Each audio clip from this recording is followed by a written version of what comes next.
The three things I would never do as a coach. I would never promise my client I could guarantee them a result. We often feel like we have to make these promises, and what happens then is it impacts the whole relationship. I used to be a business coach and I saw lots of people around me. I can guarantee I can make you X amount of money. I can guarantee I can make you X amount of clients. And what happened there is the coach, or the mentor in this case, took ownership of the client results, whereas fundamentally it is about the client's result. So we can support, we can ask great questions, we can hold the space, we can challenge, we can do all of those things. But it is about the client taking action, and we can't do that. What we can do is create the space, we can provide the soil, which helps them to grow, but we can't do the thing for them. And it's one of the hardest things about coaching is being really invested in your clients and wanting them to get the result, but also then being able to detach from what they do. Because, and I see it on LinkedIn the whole time, I see people saying, oh, my client was going to do this and I stopped them. And aren't I great because I stopped them doing the thing that would have been detrimental? And I thought, okay, part of growth and learning is actually being okay in making a decision that doesn't play out right.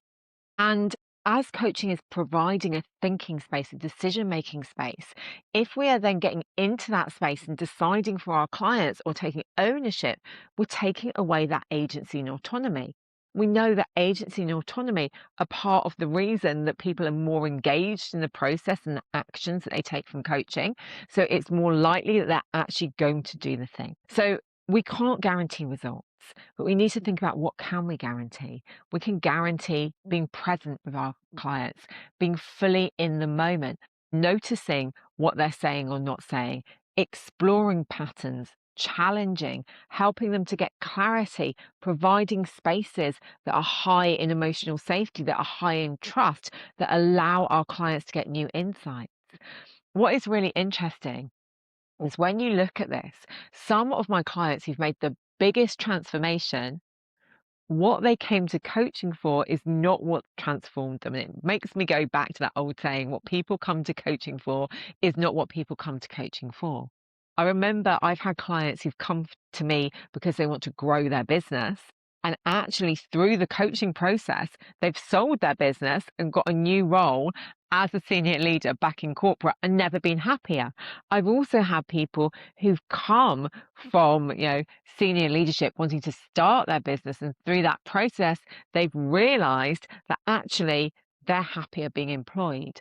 I've worked with people who have come to me for business coaching and have ended up getting married. I've worked with people who have come to me for leadership coaching and have ended up ending relationships. The thing is here that actually the coaching process is about the person. And so even though they might come for one thing, they might get something else, something that they need, and making decisions that they want to make. So we don't guarantee you're going to get X result. What we do is we guarantee how we're going to be and being present in that process. And that is what makes the difference. And often clients may not have huge, up in the lights wins. It will be that they have actually started to have confidence in the way they make decisions. They've improved their communication. They're actually working less hours in their business. They are delegating as a leader. They're taking their well-being seriously for the first time in their life. And so they are thriving. And how do we measure that? How do we guarantee that? So that's the first thing. I will never guarantee that you'll get a result. I'll guarantee how I am with you. The second thing, I will not deal with trauma. I am not a therapist. I'm not a psychotherapist. And I have had enough therapy and psychotherapy to know that you need to be highly, highly skilled when working in this space. So I imagine that every coach needs to be very, very clear on what the guardrails are.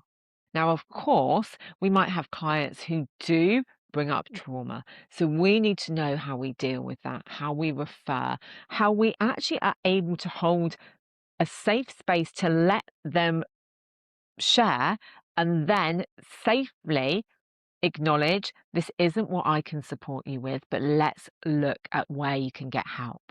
And I think that lots of coaches don't want to do this because they think, I really need to serve my client with all of their needs.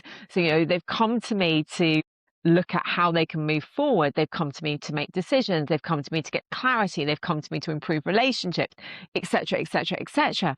And so I need to be able to do this too. It's like, when you go to a restaurant and they serve every single food. And it's never the best restaurant, is it? You'll go there and you can get pizza, you can get Thai food, you can get Chinese food, you can get Indian food, you can get jerk chicken.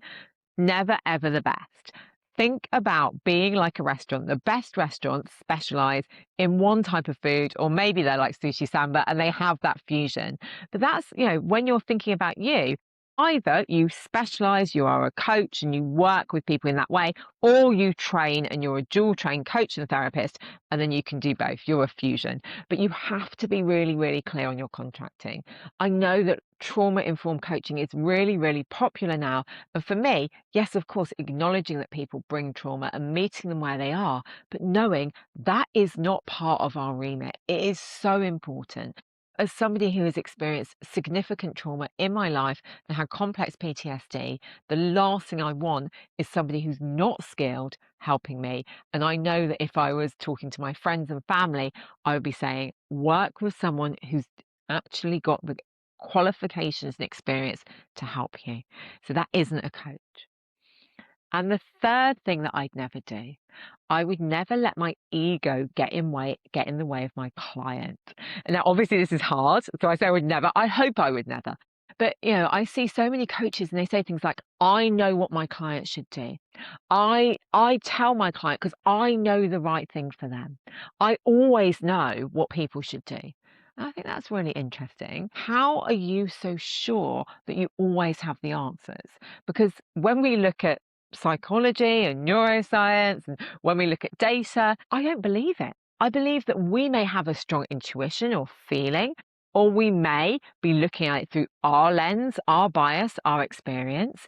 But really, when we take on that we are the all-saying and all-knowing, again, we're taking on all the responsibility, but we're also disempowering our client. Our clients are the expert at their lives, not us. Our clients can make their own decisions. They have agency. We don't need to tell them.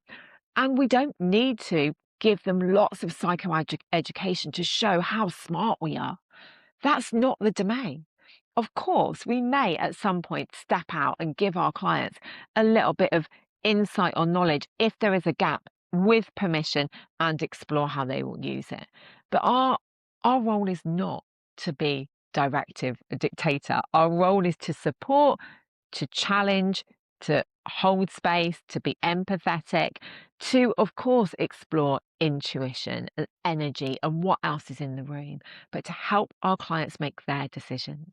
So there's a piece here that we have to take a step back from this idea that we are always right. And there's this thing in the Master Certified Coach ICF guidelines where we talk about being okay with not knowing, being okay with getting things wrong. And I would invite every coach to dance in that space, to think that we do not have to know everything here. What an absolute special place to be in. It's about our client, not about us. So as a coach, I would never guarantee a result. I would never go into therapy without sufficient training and trauma. And I would never tell my client what to do from my place of ego. Instead, it's about them. I'd love to know what you wouldn't do as a coach.